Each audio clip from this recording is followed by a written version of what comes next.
वादा किया था कि हम आपको विगत वर्षों के प्रश्न पत्रों का हिंदी रूपांतरण कराएंगे और हिंदी रूपांतरण में हमने आपको विगत 2 प्रश्न पत्रों को रूपांतरण करा भी दिया है। आज हम इसी श्रृंखला में जब आगे बढ़ते हैं तो एक पेपर आपका नवंबर 2012 में हुआ था। नवंबर 2012 में ये सेंट्रल टेट का पेपर हुआ था, जिस पे पहली भाषा संस्कृत के रूप में जिन्होंने चयन किया था, आज हम उसकी हिंदी का रूपांतरण करने का प्रयास करेंगे। और आप जो इस पेपर पे लगे हुए चिन्ह हैं, जो ये विकल्पों पे चिन्ह लगे हुए हैं, आप इन पे नहीं जाइएगा। ये किसी बच्चे के किए हुए पेपर हैं, उसने अपने हिसाब से जो तय किया वो उत्तर तय किया उसने। आप जो हम हिंदी कर रहे हैं, आपका प्रमुख उद्देश्य ये होना चाहिए कि हम संस्कृत की हिंदी करने में सक्षम हो जाएं। और आप लगातार जब पेपरों को करते जाओगे, हिंदी हमारे साथ आप जुड़ते जाओगे, करते जाओगे, तो आप ये मानो कि आप हिंदी अच्छे से करने लगोगे। और हिंदी करना अगर आपको आ गया, संस्कृत का हिंदी करना, तो आप उत्तर देने में बहुत अच्छे से सक्षम हो। ये बात हम बहुत अच्छे से समझते भी हैं। आपको केवल हिंदी करने की समस्या आती है। आज हम नवंबर 2012 के पेपर को हिंदी करने का, जिनकी पहली भाषा संस्कृत थी, उसकी हिंदी करने का प्रयास करते हैं। इसमें है क्या, इसमें 90 से 120 30 प्रश्नों का हमको उत्तर देना होगा। 30 प्रश्नों की हमें आज हिंदी करनी है। तो आप मेरे साथ जुड़ जाइए और हमसे क्रम से आप इसकी हिंदी करने का प्रयास करिए। देखो, सबसे पहले ये निर्देश क्या देता है, ये कहता है सर्वाधिकम समीचीनम विकल्पम चित्वा निम्नलिखित प्रश्नानाम उत्तरम दीयताम। सबसे अधिक, समीचीन माने उपयुक्त, विकल्पम विकल्प को, चित्वा चुन करके, इक्त्वा प्रत्यय चुन करके, निम्नलिखित प्रश्नों के उत्तरों को दीजिए। प्रश्न क्या कहता, छात्राणाम, छात्रों के, भाषण कौशल विकासार्थम, भाषण कौशल अर्थात बोलने के कौशल के विकास के लिए, ध्वनि क्रमस्य उपयोगः, ध्वनि क्रम का उपयोग, कथम करणीया। ये देखो, क्रा धातु में एक प्रत्यय जब आपको बताएंगे तो बताएंगे, क्रा धातु में अनियर प्रत्यय लगा हुआ है। एक करना चाहिए, छात्रों के बोलने के कौशल के विकास के लिए ध्वनि क्रम का उपयोग किस प्रकार करना चाहिए। पहला विकल्प कहता भाषण युक्त श्रुत लेख द्वारा, बोलने युक्त सुनने के लेख के द्वारा। दूसरा कहता व्यंग चित्राणाम अथवा अन्य दृश्य सामग्रिया प्रयोग द्वारा, व्यंग चित्रों के द्वारा अथवा अन्य दृश्य सामग्री के प्रयोग के द्वारा। तीसरा विकल्प कहता हमसे मूल तत्व आधारित कथा या विवरण कथा द्वारा, मूल तत्व पर आधारित कथा के विवरण कथा के द्वारा। चौथा विकल्प कहता अभिसंचित, अभिसंचित किसे कहते हो, अभिसंचित अर्थात जो मेरे सामने कुछ चीज आई उसको हमने अपने संचित रूप में, संचित पूंजी के रूप में उसको एकत्र किया, उसको आप जो इकट्ठा किया हुआ होता, किसी चीज कोई चीज सुनने के बाद जो हम इकट्ठा करते हैं, उसके लिए अभिसंचित शब्द प्रयोग किया जाता। इसमें अभि उपसर्ग है और संचित शब्द है। अभिसंचित ध्वनि श्रवण पश्चात अर्थात सुनी हुई ध्वनि सुनने के पश्चात, श्रुत सामग्री धारीकृत, सुनने की सामग्री को धारण करते हुए, व्याख्या के द्वारा अथवा कथन के द्वारा। हमसे प्रश्न कर रहा था छात्रों के भाषण कौशल के विकास के लिए ध्वनि क्रम का उपयोग कैसे करना चाहिए।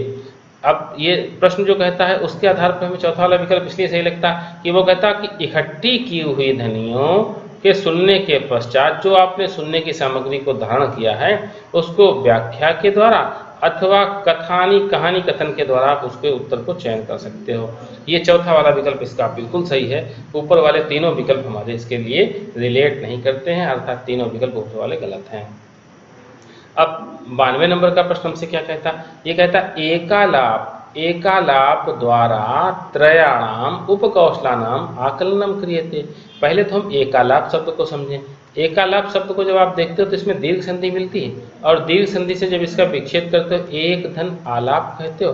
और आलाप माने क्या होता है, आलाप माने होता बातचीत, और एक की बातचीत अर्थात एक बातचीत के द्वारा किसी एक दो लोगों के मध्य जो बातचीत होती है उसको हम एक आलाप बोलते हैं। एक पे एक बातचीत करना, एक आलाप, एक पे एक बातचीत के द्वारा 3 उपकौशलों का आकलन करना है।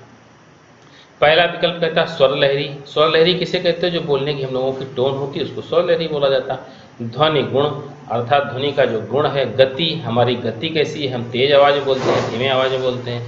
दूसरा विकल्प कहता है ध्वनि गुण, शैली, वक्तु प्रस्तुति। वक्तु प्रस्तुति मतलब बोलने की प्रस्तुतिकरण क्या है। वक्त्र अनुमानम बोलने का अनुमान, स्वर लहरी या संदर्भ। और चौथा विकल्प कहता है भाव भंगिमा, बोलने का अनुमान और बोलने की प्रस्तुति। ये चौथा वाला विकल्प बिल्कुल सही है। इसके पीछे कारण क्या है, जब हम किसी से बातचीत करते हैं तो हम उसके बोलने का अनुमान भी लगाते हैं और उसकी बोलने की प्रस्तुति पर भी ध्यान देते हैं, और भाव भंगिमाएं किसी भी बोलने में, किसी भी बातचीत में बहुत अच्छा सा स्थान रखती हैं, बहुत अच्छा उपकौशल माना जाता है। इसलिए चौथा वाला विकल्प इसका बिल्कुल सही है।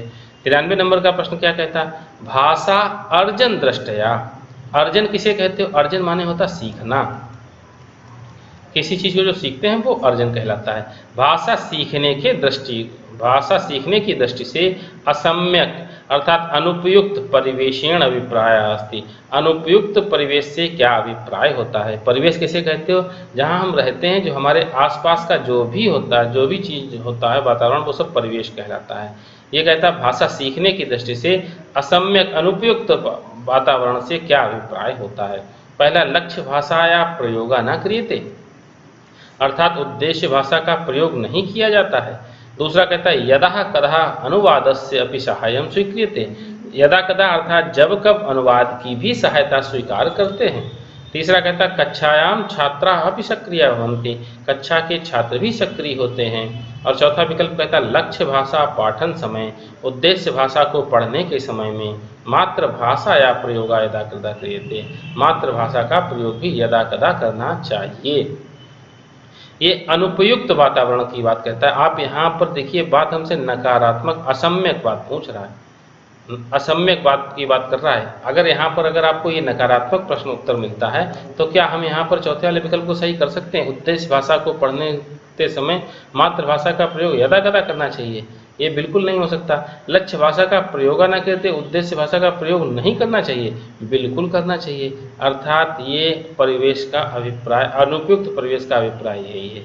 अगर सकारात्मक होता तो हमारा ये वाला विकल्प सही होता, लेकिन प्रश्न चूंकि नकारात्मक है तो उत्तर हमारे लिए नकारात्मक ये वाला सही होगा, उद्देश्य भाषा का प्रयोग नहीं किया जाता है। अब हम 94 नंबर के प्रश्न पर आ जाएं। 94 नंबर का प्रश्न से कहता है द्वंद्व समासस्य उदाहरणम अस्ति।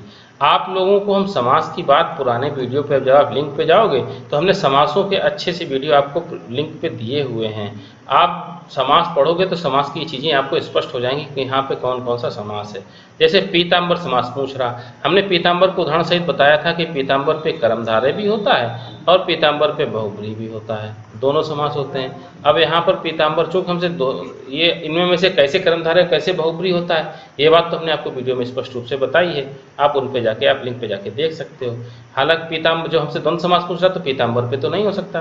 दूसरा कह रहा नीलोत्पलम, जब हम नीलोत्पलम शब्द को तोड़ते हैं तो नीलोत्पलम हमारे दो शब्दों से मिलकर बना है, नील धन उत्पलम। उत्पल किसे कहते हो, उत्पल माने होता कमल, नीला कमल।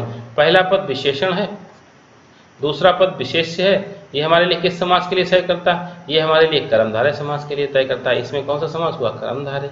राम कृष्णो, हमने राम और कृष्ण, हमने जब द्वंद्व समास पढ़ाया था तो हमने कहा था उभय पद प्रधानो द्वंद्वा, अर्थात ऐसा समास जिसके दोनों पद प्रधान होते हैं उसको आप द्वंद्व कहते हो। और फिर द्वंद्व के भी हमने आपको 3 भेद बताए थे, इतरेतर द्वंद्व, समाहार द्वंद्व और एक शेष द्वंद्व।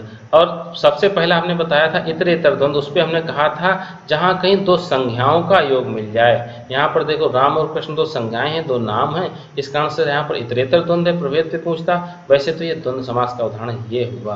राजपुरुषा कौन सा है, राजा का पुरुष। हमने जब तत्पुरुष बताया था तो हमने राजपुरुष शब्द बताया था, हमने इस पर कहा था, हमने इस पर षष्ठी तत्पुरुष समास है। कौन सा समास है, षष्ठी तत्पुरुष समास है। तो इस पे कौन सा विकल्प आपका सही हुआ, इस पे आपका तीसरा वाला विकल्प सही हुआ। अब अगले प्रश्न पे आते हैं। ये कहता है परिप्रश्नेन अधिगमनेन अभिप्राय अस्ति। परिप्रश्न का प्रश्न तो आप लोग समझते हो, हमने आपसे प्रश्न किया कौन सा समास है, कौन सी संधि है, तो प्रश्न हो गए। अब परिप्रश्न, इस पे एक पहले उपसर्ग लगा दिया। परि उपसर्ग का क्या अर्थ होता, परि माने होता चारों ओर, परि माने होता आसपास, परि माने होता अतिशय, परि माने होता त्याग। अर्थात जो कोई भी प्रश्न है उसके अगल बगल, उसके परिवेश में आने वाले जितने भी प्रश्न हैं उन सबको सीखने का क्या अभिप्राय है।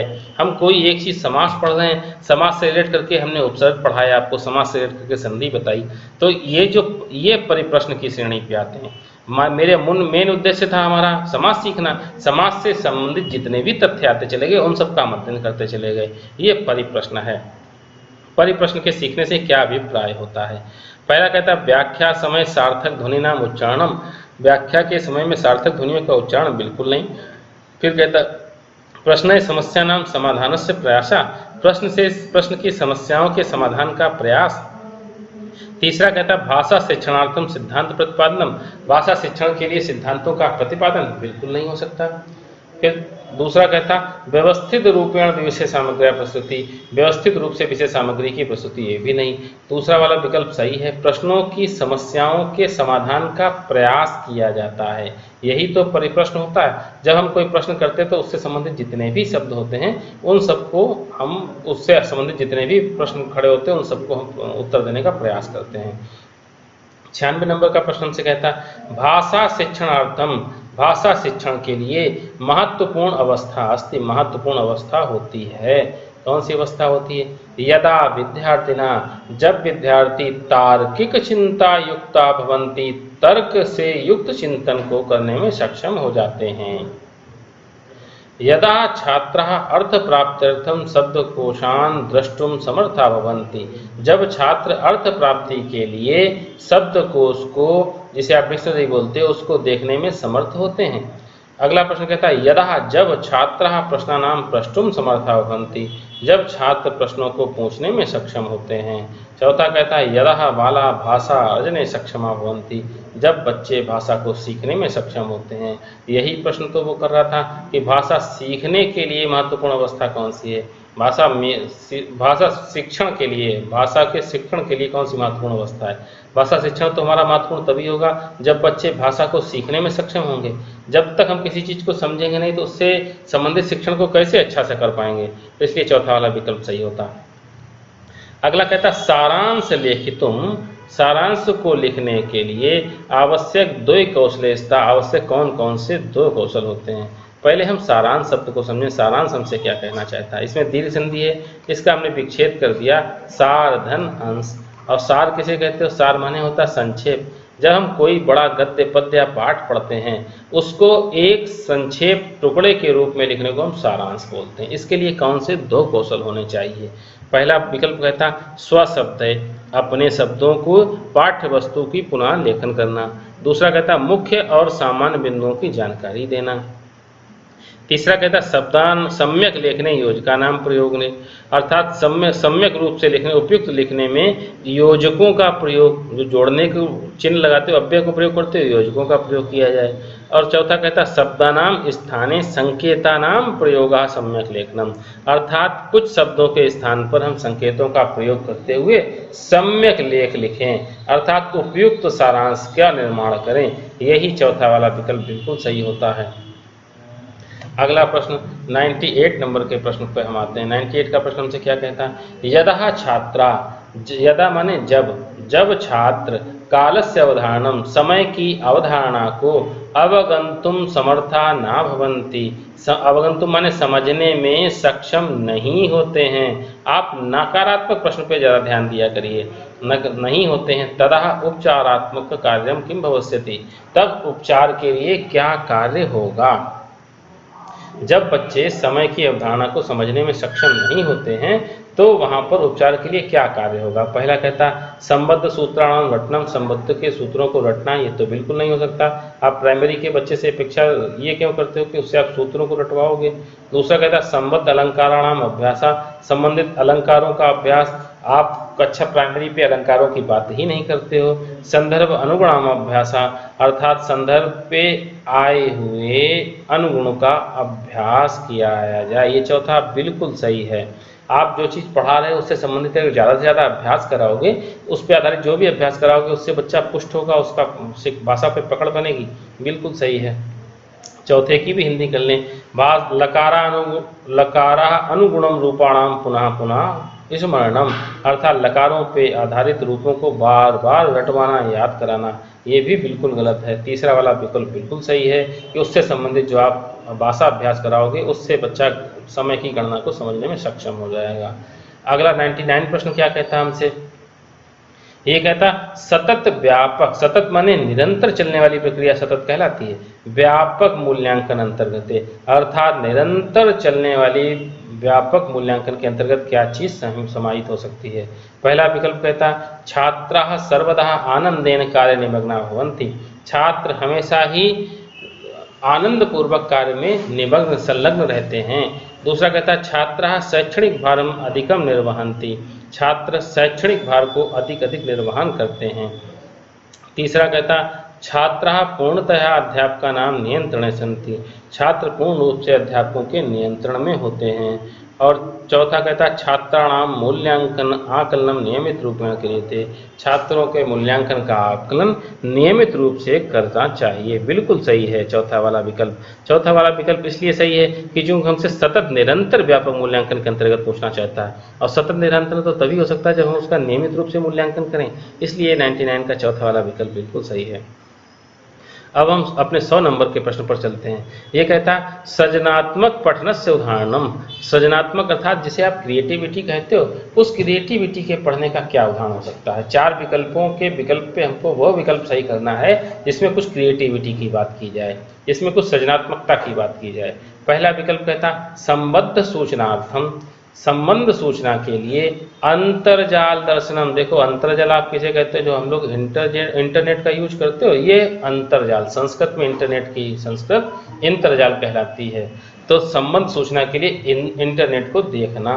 दूसरा कहता है भिन्न दृष्टिकोण के आधार पर नाटकीकरणम, नाटक करना, भूमिका निर्वहनम पुनर्लेखनम चा, उसकी भूमिका का निर्वाह करना और दोबारा से लिखना।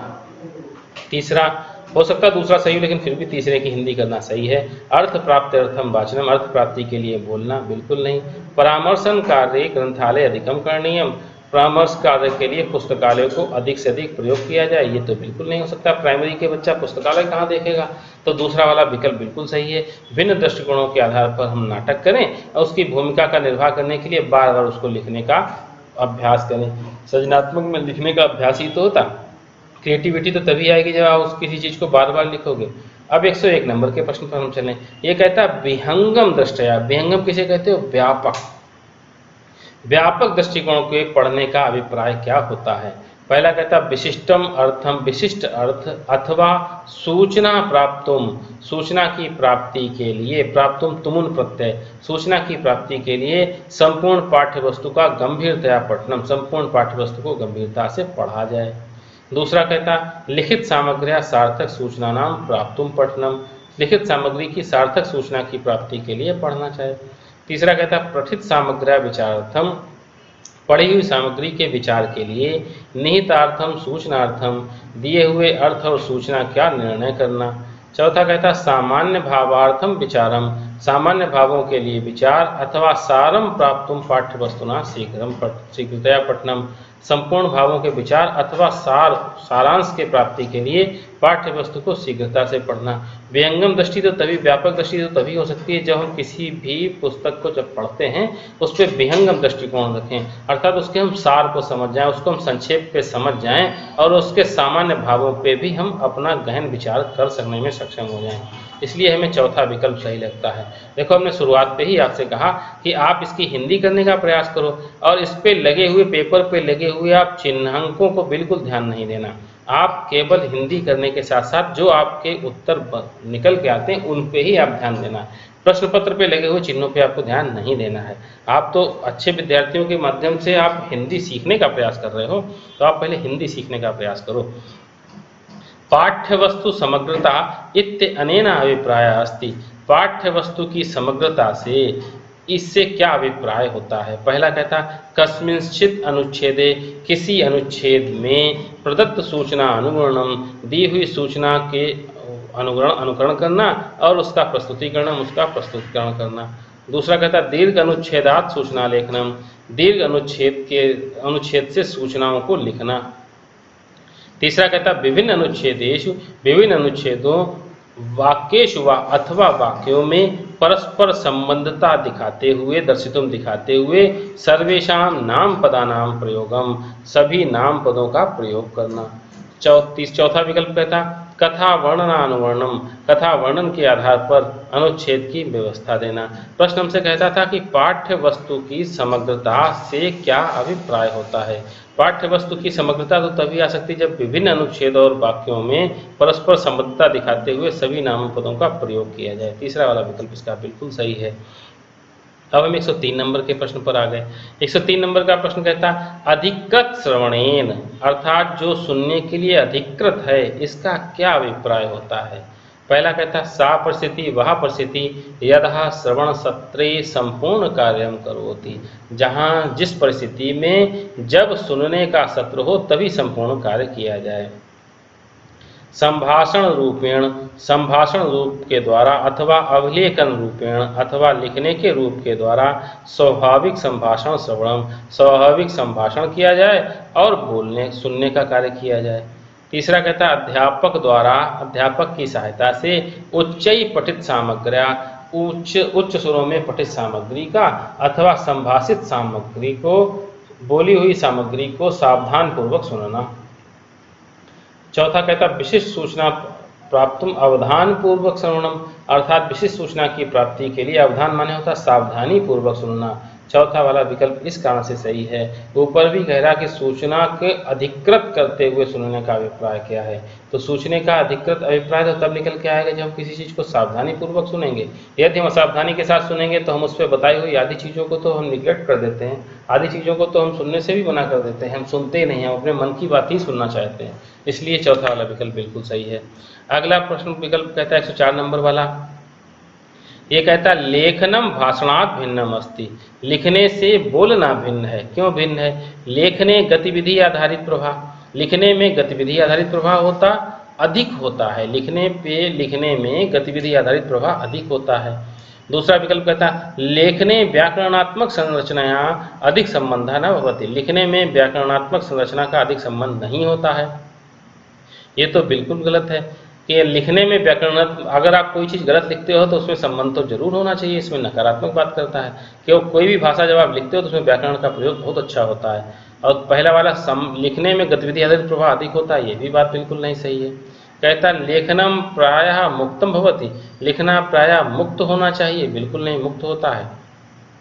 चौथा विकल्प कहता लेखने पुनरावृत्त्या, लिखने में बार बार पुनरावृत्ति की जाए, अथवा संक्षेपीकरण से न्यूनता भवति, अर्थात संक्षेप करने की भी न्यूनता होती है। बिल्कुल सही है चौथा वाला विकल्प। जहाँ कहीं बार बार अभ्यास की बात आती है वो प्रश्न का विकल्प थोड़ा सा सही होता है। और 105 नंबर का प्रश्न हमसे क्या हिंदी कराना चाहता है, ये कहता कस्याम अपि संस्कृत कक्षायाम, किसी भी संस्कृत कक्षा का अधिकाधिकम, अधिक से अधिक संस्कृत प्रयोगेन लाभा होती, संस्कृत के प्रयोग का लाभ होता है। क्या लाभ होता है। सहज संस्कृत प्राप्त्यर्थम, आसानी से संस्कृत की प्राप्ति के लिए, संस्कृत परिवेश से निर्माणम भवति, संस्कृत के परिवेश का निर्माण होता है। सही बिल्कुल सही विकल्प लगता है, लेकिन फिर भी तीनों विकल्पों की हिंदी होनी चाहिए। कहता छात्रः शब्दार्थान प्राप्त भवन्ति, छात्र शब्द और अर्थ को प्राप्त करते हैं। फिर कहता सुत लेखन से अभ्यासार्थम आवश्यकम सोपानम इदम, सुनने के लेखन का अभ्यास के लिए आवश्यक सोपान होता है। देखो सोपान किसे कहते हो, सोपान माने होता है चरण, सोपान माने होता है पाद। जैसे आप रामचरितमानस पढ़ते हो तो कहा जाता है रामचरितमानस में 7 कांड हैं, अर्थात 7 चरण हैं, 7 पाद हैं, 7 सोपान हैं। आपके घर में जो सीढ़ी होती है, जो सीढ़ी के जो पैरदान होते हैं उनको हम सोपान बोलते हैं, अर्थात 11 सोपान है मेरी सीढ़ी पे। तो सुनने के लिखने के अभ्यास के लिए आवश्यक सोपान है। और चौथा कहता है छात्र व्याकरणम ज्ञानम सुगमतया अवगच्छन्ति, छात्र व्याकरण के ज्ञान को सुगमता पूर्वक सीख जाते हैं। ये प्रश्न हमसे कर रहा था किसी भी संस्कृत कक्षा का अधिक से अधिक संस्कृत प्रयोग का लाभ क्या कब होगा। आप कोई चीज़, जब कल भी एक प्रश्न पत्र हमने कराया था उसमें आपको बताया था कि जब हम किसी चीज़ के परिवेश में रहते हैं वो चीज़ हम आसानी से सीख जाते हैं। और इसके उदाहरण के रूप में हमने आपको मोगली वाली कहानी बताई थी। मोगली मानव जाति का होते हुए भी जंगल में जाकर जंगलों की भाषा सीख गया था। इसी कारण से अगर हमें संस्कृत सहज तरीका से सीखनी है तो संस्कृत का हमको अगर परिवेश का निर्माण होगा तो हम आसानी से संस्कृत सीख जाएंगे। ये हमारे 105 नंबर की हिंदी हो गई। अब हम 106 नंबर वाले प्रश्न पर चलें। ये क्या कहता है, अधोलिखितम श्लोकम पठित्वा, अधोलिखितम माने नीचे लिखे हुए, श्लोकम पठित्वा श्लोक को पढ़ करके, पठित्वा क्या है पठ धातु है और इसमें इक्त्वा प्रत्यय लगा दिया गया। पढ़ करके, इक्त्वा माने करके के अर्थ में आता है। नीचे लिखे हुए श्लोक को पढ़ करके तदा आधारित प्रश्नानाम, उस पर आधारित प्रश्नों को, प्रश्न संख्या 106 से 111 तक विकल्पात्मक उत्तरेषु, विकल्प में दिए गए उत्तरों में से समुचितम उत्तरम चित्वा लिखत, समुचित उपयुक्त उत्तर को चुन करके लिखो। एशाम, एक पद्यांश दिया गया, एशाम न विद्या न तपो न दानम ज्ञानम न शीलम न गुणो न धर्मः ते मर्त्य लोके भुवि भारभूता मनुष्य रूपेण मृगाश्चरन्ति। एशाम न विद्या, जिसके पास न विद्या है, न तप है, न दानम न दान है, ज्ञानम न शीलम न ज्ञान है, न शील है, शील माने लज्जा भी नहीं है, न गुणों न धर्म, और न गुण है न धर्म है। ते मर्त्य लोके, ते सर्वनाम के रूप में प्रयोग किया गया। सर्वनाम किसके लिए? जो इस मृत्यु लोक रूपी संसार में रहते हैं उन सब लोगों के लिए। वे इस मृत्युलोक में, इस मृत्युलोक रूपी पृथ्वी में भार भूता, भार के समान, मनुष्य रूपेण मृगाश्चरन्ति, मनुष्य के रूप में रहते हुए भी जानवरों की भांति चरते हैं, इधर उधर टहलते हैं। आप देखो इसकी हिंदी समझ गए। जिस किसी व्यक्ति के पास में न विद्या है, न तप है, न दान है, न ज्ञान है, न शील है, लज्जा नहीं है, न गुण है, न धर्म है, वे इस मृत्युलोक रूपी पृथ्वी पर भार के समान मनुष्य के रूप में मृगाश्रंत, जानवरों की भांति इधर से उधर चर रहे हैं। हिंदी समझने के बाद आप इसके अब विकल्पों, प्रश्नों पर जाइए। आपको एक सार इसका समझ में आ गया। फिर ये प्रश्न करता है, ते मनुष्य भूमो भार एवाशंति, वे मनुष्य भूमि पर, पृथ्वी पर भार के समान ही हैं। कौन से मनुष्य? ये विद्याहीना, जो विद्या से हीन हैं, ये ज्ञानिना, जो ज्ञानी हैं, ये परिश्रमशीला, जो परिश्रमशील हैं, ये दानशीला, जो दानशील हैं। आप देखो, अगर जब हिंदी करने पे आपको दिक्कत आए तो आप ये तो समझ सकते हो ये सारे सकारात्मक बात करता है, जो ज्ञानी हैं, जो परिश्रमी हैं, जो दानी हैं, अर्थात तीनों नहीं हो सकते। भार के समान तो वो होगा जिसके पास ज्ञान नहीं होगा, अर्थात पहला वाला विकल्प सही है, जो विद्या से हीन है। ऊपर भी उसने कहा था एशाम न विद्या न तपो न दानम, अर्थात जिसके पास न विद्या है, न तप है, न दान है, वो भूमि पर भार के समान है। अगला प्रश्न कहता अस्मिन श्लोके, इस श्लोक में भूमि माने पृथ्वी, इति पदस्य, इस पद का विशेषण पद है। कल भी हमने आपको विशेषण की बात बताई थी। विशेषण हम उसे कहते हैं जिन शब्दों के माध्यम से हम किसी की विशेषता बताते हैं, उसको हम विशेषण बोलते हैं। और एक और हमने संस्कृत में पहचान बताई थी, जब कभी भी लिखा जाएगा तो विशेषण और विशेष से लगभग आप 90% ये मान के चलो कि साथ साथ लिखा जाता है। जब आपको हिंदी करना थोड़ा सा कठिन लगे, पहली चीज़ तो कठिन नहीं लगेगा, और फिर भी अगर आपको कोई दिक्कत आती है तो आप इससे जुड़े हुए शब्द पे ही आप जाना, तो आपको निश्चित रूप से स्पष्ट हो जाएगा। और ये हमसे भूवि शब्द का विषय पूछना चाहता है। ऊपर हम आए, जब पद्यांश पे देखा तो भूवि के साथ में मर्त्यलोक शब्द लिखा है। भूमि का अर्थ पृथ्वी होता है, मर्त्यलोक के माने मृत्युलोक में, अर्थात मृत्युलोक इसका विशेषण हुआ और भूमि मेरे लिए विशेष हुआ। और इसके लिए अब आप लोगों के लिए बड़ा आसान हो गया होगा इसका उत्तर देना। तो ये इसका विशेषण कौन हुआ? मर्त्यलोक, मृत्युलोक। अब विशेषण के लिए आप देखो इसका भी निकाल सकते हो। चरंती माने चलते हैं, धर्म माने धर्म, गुणा माने गुण, अर्थात ये तीनों नहीं हो सकते। दूसरा वाला विकल्प इसका सही होगा।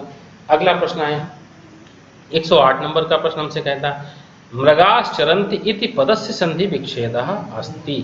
आप देखो हमने एक आपको संधि बताई थी, विसर्ग संधि। आप लोगों को याद होगा, नहीं याद होगा तो आप पुराने वीडियो पर जाकर के देख सकते हो। हमने कहा था विसर्ग का योग यदि तालव्य सा से होता है तो विसर्ग हमारी विसर्ग जब भी चवर्ग के योग सा प्लस चवर्ग से योग करेगा तो मध्य पे विसर्ग चा के रूप में स्थापित, सा के रूप में स्थापित हो जाएगा। और यही इस पे किया गया है। मृगाश्चरन्ति शब्द है, हमने मृगाश्चरन्ति का इसका विच्छेद करने का प्रयास किया। जब मध्य पे आया हुआ सा है, ये हमसे कहता है कि इसका योग तो चा से हुआ है, चवर्ग से हुआ है, तो हम इसके मध्य पे खाली विसर्गों का प्रयोग कर दें। हम लिख दें मृगा धन चरन्ति, अर्थात जानवर चरते हैं। आप देखो ये विसर्ग वाला बिल्कुल विकल्प सही हो गया। अब जो जिसमें विसर्ग लगी हो वो वाला विकल्प सही है, इसमें तीसरा वाला विकल्प बिल्कुल सही है। आप निश्चित रूप से पुराने वीडियो जाके देखोगे तो आपको संधियों के प्रश्नों में बड़ी सावधानी, बड़ी आसानी लगेगी। संधि हो, समास हो, अगर आपने एक बार उनको जाके समझ लिया तो ये छोटे छोटे से प्रश्न आपके बड़े आसानी से तय होने लगेंगे। अगला कहता एशाम, एशाम इति पदस्य विभक्ति अस्ति। ये देखो आपसे रूप का प्रश्न करता है। आप इसको छोड़ो, आप ये दूसरे तरीके से, आप मान लो एशाम का रूप सबको नहीं याद हो सकता, आपको राम का रूप याद है और राम के रूप को एक बार आप अब इससे लिंक करने का प्रयास करो। हम कहें रामः रामो रामा, रामम रामो रामान, रामेण रामाभ्याम रामयी, रामाय रामाभ्याम रामेभ्यः। कहीं देखो एशाम ऐसा मिला, रामात रामाभ्याम रामेभ्यः, रामस्य रामयो रामाणाम, रामे रामयो रामेषु। एशाम, अच्छा इस पे एशाम पे जब भी आएंगे तो एशाम हमें षष्ठी या सप्तमी का ही तो संकेत करता है। ऊपर देखो एशाम जहाँ लिखा था, एशाम जिनके पास में, जिनके पास में, हिंदी करते तो भी के आया और हिंदी पे पहचान भी होती षष्ठी के लिए, का, की, के, रा, री, रे। आप कारक वाला वीडियो देखोगे तो उस पर भी आपको स्पष्ट हो जाएगा। इसमें हमारी षष्ठी विभक्ति का प्रयोग हुआ है। एशाम के जब आप रूप याद, इदम के रूप याद करोगे तो एशाम हमारा षष्ठी विभक्ति में तय होता है। अब हम 110 नंबर के प्रश्न पे करें।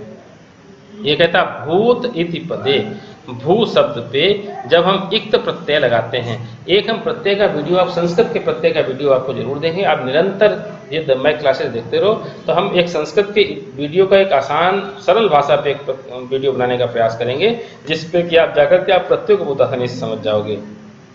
इक्त प्रत्यय होता क्या है? इक्त प्रत्यय हमारा भूतकाल के लिए प्रयोग होता है। इक्त प्रत्यय हमारा भूतकाल के लिए प्रयोग होता है और इक्त प्रत्यय का ता शेष बचता है। देखो भू धातु में यदि आप ता लगा दो तो भूत माने होता भी है बीता हुआ, अर्थात भूतकाल की बात भी करता है। अब भू पे जब ता लगाया तो भूत शब्द बना, तो इस पे जो भी प्रत्यय, वत प्रत्यय नहीं हो सकता, इस पे इक्त प्रत्यय होगा। आप इसके लगाए हुए चिन्हों पे ध्यान नहीं देना, ये इक्त प्रत्यय ही होगा। भूत का आप हिंदी भी करते हो, भूत माने तो बीता हुआ होता है और इसमें इक्त और इक्त वतु प्रत्यय जो होते हैं हमारे, ये भूतकाल के लिए प्रयोग होते हैं। तो इसमें ये चौथा वाला विकल्प सही होगा, इक्त प्रत्यय। ऊपर वाले में वत है, इक्त प्रत्यय चौथा वाला विकल्प सही है। 111 नंबर का प्रश्न क्या कहता है? निम्नलिखितेषु किम पदम नपुंसक लिंगे अस्ति। नपुंसक लिंग, आपको लिंग की पहचान कैसे आएगी? लिंग माने होता क्या है? लिंग माने होता पहचान चिन्ह। जिस किसी से हम उसके पहचान का बोध करते हैं उसी को तो पहचान चिन्ह बोलते हैं। इसको हम 3 लिंगों में बांट देते हैं, पुल्लिंग, स्त्रीलिंग और नपुंसक लिंग। पुल्लिंग किसे कहते हो? जिस किसी से पुरुषत्व जाति का बोध होता है उनको हम पुल्लिंग पे रखते हैं। जिस किसी से स्त्रीत्व का बोध होता है उनको हम स्त्रीलिंग में रखते हैं। जिनसे ना तो पुरुषत्व का बोध हो ना स्त्रीत्व का बोध हो उनको हम नपुंसक लिंग में रखते हैं। इसकी पहचान के लिए जब हम लिंग का वीडियो बनाएंगे तो आपको और अच्छे से स्पष्ट होगा। तब आप फिर भी आप इसको ये समझने का प्रयास करो, आप इन शब्दों से ही वाक्य प्रयोग करो। गुण पाया जाता है, पुल्लिंग हो गया। मृग उड़ता है, मृग जानवर चलता है, मृग माने जानवर है, मृग माने हिरन नहीं होता, जानवर चलता है। आप देखो पुल्लिंग पे आ रहा है। तब किया जाता है या तब की जाती है, आप देखो दोनों चीजें तय होती हैं। इस कारण से इस पे हमारा लिंग नपुंसक लिंग होगा। जो चीज दोनों लिंगों पे चली जाती है उसको हम उभयलिंगी या नपुंसक लिंगी कहते हैं। विद्या पढ़ी जाती है, विद्या का वाक्य बनाया तो विद्या पढ़ी जाती है, ये शब्द कैसा हुआ? स्त्रीलिंग शब्द हुआ। ऐसे आपको लिंग की पहचान करनी है। जिस किसी भी शब्द पे आपसे लिंग का प्रश्न किया जाए उसी शब्द से आप वाक्य का प्रारंभ करोगे, वो अपने आप पे तय कराएगा कि हम किस लिंग पे उसका स्थान तय होता है। अब देखो एक हमारा गद्यांश का पार्ट आता है। गद्यांश के लिए हमसे कहता अधोलिखितम गद्यांशम, नीचे लिखे हुए गद्यांश पर पठित्वा पढ़ करके तदनंतरम उसके पश्चात प्रदत्त प्रश्नानाम, दिए हुए प्रश्नों को प्रश्न संख्या 112 से 120 तक विकल्पात्मक उत्तरेषु, दिए हुए विकल्पों के उत्तरों में से समुचित उत्तरम चित्वा लिखत, समुचित उत्तर को चुन करके लिखो। कस्मिंश्चित् अरण्ये, किसी अरण्य माने जंगल में, किसी जंगल में बसत इसमें, ये हमने कल के वीडियो पे बताया था आपको। जब कभी किसी वर्तमान काल क्रिया पे इसम का प्रयोग करते हैं तो वह क्रिया भूतकाल हो जाती है। यदि आपने नहीं देखा है तो आप पुराने वीडियो पर जाकर के आप उसकी हिंदी देखना।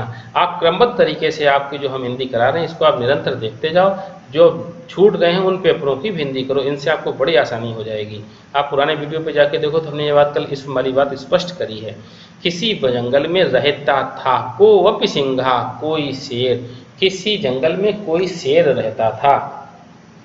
पर्वतस्य गुहायाम पर्वत की गुफा में सा दिवह अस्वपत वह दिन में सोता था, रात्रौ च और रात्रि में, वने वन में, इतस्ततः इधर उधर परिभ्रमण भ्रमण करता हुआ, पशून अभक्षयत पशुओं को जानवरों को खाता था। कदाचित कभी प्रभूतम आहारम कृत्वा कभी तो अधिक प्रभूत माने अधिक मात्रा में आहार को कर करके भोजन करके अयम सिंहा यह शेर कस्याचित वृक्षस्य साया किसी वृक्ष की छाया में सुखेन सुखपूर्वक अस्वपत सो गया। तथा बहवा वहाँ बहुत से मूषकः चूहे बिलात बिल से निर्गत निकल करके सा आनंदम आनंद के साथ सिंहस्य शरीरे सिंह के शरीर में अनृत्येन इतस्तता अनृत्येन मतलब नृत्य करने लगे, इतस्तता इधर उधर। वहां बहुत से चूहे बिल से निकल करके आनंद के साथ उस शेर के शरीर में इधर उधर नाचने लगे। तेन पीड़िता उनके द्वारा पीड़ित होने पर सिंहा अप्रबुद्धा भवत सिंह शेर जाग गया। तम प्रबुद्धम दृष्ट्वा उसको जागा हुआ देख करके पलायन्ते सभी पलायन कर जाते हैं। सर्वे मूषका बिलम सभी चूहे बिल में पलायन कर जाते हैं, चले जाते हैं। तेषाम कमपि मूषक ग्रहणात् उनमें में से कोई एक मूषक ग्रहणात् सिंहा कर्तलेन उनमें में से किसी चूहे को हाथ से उस शेर ने पकड़ लिया। तदा सा तब वह मूषकः तब वह चूहा आर्त स्वर में दुखी स्वर में अवदत बोला, भो महाराज अरे महाराज त्वम किल पशूनाम राजा किल माने निश्चय ही तुम तो निश्चय ही पशुओं के राजा हो। प्रसिद्धा तव पराक्रमा तुम्हारा तो पराक्रम प्रसिद्ध है। अहम तो क्षुद्र जंतु हम तो छोटे से जानवर हैं। मम अपराधम तावत क्षमस मेरा अपराध तो क्षमा करो। माम जही मुझको छोड़ दो। मई दया करो मेरे ऊपर दया करो। कदाचिद अहम करिष्यामि मैं क्या करूं तब सहायम तुम्हारी सहायता मैं तुम्हारी क्या सहायता करूंगा। इति जब कभी भी समय आएगा तो मैं तुम्हारी सहायता करूंगा। इति एतत् तस्य आर्त वचनम श्रुत्वा सिंहा तमुंचत ऐसा सुन करके ऐसा दुखी वचन को सुन करके सिंह ने तमुंचत उसको छोड़ दिया। अब इसके प्रश्नों पर आए। आप देखो एक शेर था जो दिन में सोता था और रात्रि में जंगल में भ्रमण करके पशुओं को आहार करता था, भोजन करता था। एक दिन उसने अच्छे मात्रा में भोजन को ग्रहण किया और अच्छे से किसी वृक्ष की छाया में सो गया। आप लोग भी जब कभी ज़्यादा भोजन कर लेते हो तो आपका सोने का मन करता है। आप देखना किसी दिन आप ज़्यादा भोजन करो तो आपको भी सोने का मन जरूर करेगा। वही हाल शेर के साथ हुआ। तो शेर और फिर जब वो शेर सो गया तो उसके ऊपर चूहों ने बिल से निकल कर उसके ऊपर खूब अच्छे से डांस किया, खूब अच्छे से नाचा। और जब नाचा तो उस नाच से उसके नाचों से परेशान पीड़ित होकर के वो शेर जग गया। उसने एक चूहे को अपने हाथ से पकड़ लिया और जब वो पकड़ लिया तो वो दुखी होकर के चूहा कह रहा है हमारे छोटे से शरीर से आपका क्या भला होगा। अपना आर्त स्वर सुनाया तो चूहे शेर ने भी सोच के छोड़ दिया। तो यही प्रश्न का एक सार हुआ। इसके आधारित प्रश्नों को हम अब तय करेंगे। मूषकः कुत्र निर्गच्छन्ति इस्म। आप देखो इस्म का प्रयोग आपको बार बार मिल रहा है और इस्म का प्रयोग भूतकाल के लिए होता है। ये बात हम आपको समझा भी रहे हैं और कल इसको हमने बहुत अच्छे से व्याख्यायित भी किया था। आप कल वाले वीडियो पे जाकर के देखना इस्म का प्रयोग किस तरीके से तय कराया था। अर्थात चूहे कहाँ से निकलते थे। बिलात बिल से, गुहात गुफा से, बनात बन से, बच मुराद बच की जड़ से। चूहे बिल से निकलते थे तो पहला वाला विकल्प बिल्कुल सही है। गुफा से कौन निकला था? गुफा से तो शेर निकला था। अब हम 113 नंबर के प्रश्न पर आ गए। 113 नंबर का प्रश्न करता मूषकः कुत्र नृत्यन्ते स्म। चूहे कहाँ नाच रहे थे? बिल में बिल्कुल नहीं। सिंहस् शरीरे शेर के शरीर में बिल्कुल सही है। गुहायाम गुफा में नहीं। वृक्षों पर वृक्ष के ऊपर नहीं। शेर के शरीर पर डांस कर रहे थे, नाच रहे थे, बिल्कुल सही है। आप लोग अब मेरे साथ हमें लग रहा है हिंदी करने लगे हो। सिंह एकम मूषकम केन अगृणात्। शेर एक चूहे को किस प्रकार से पकड़ लेता है?